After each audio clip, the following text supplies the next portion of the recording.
Hello my friends, Jeanette here with Vivo Vintage Designs.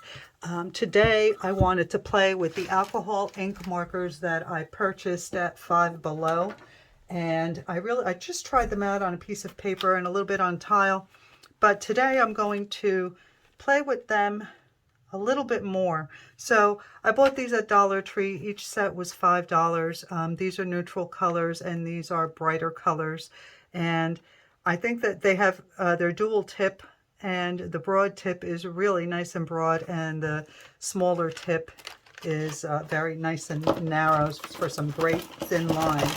So let's pull these all out and let's have some fun. I have a piece of tile here, and it does have some residue from a Posca pen center that I created.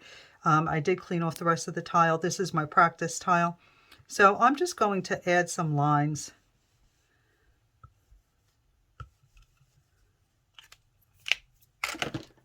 In no particular order. Now you can see how broad the tip is on that side, and then the finer tip is really nice and small.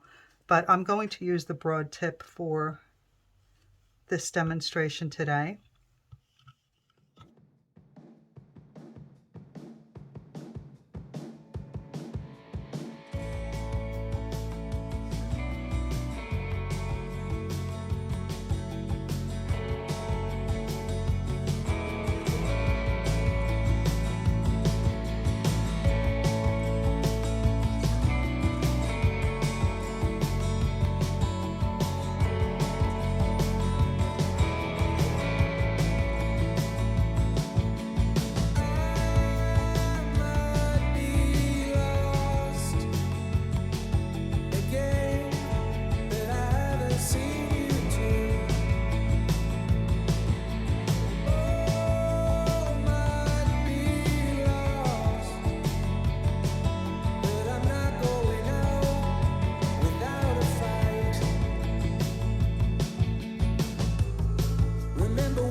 Sunny days caress our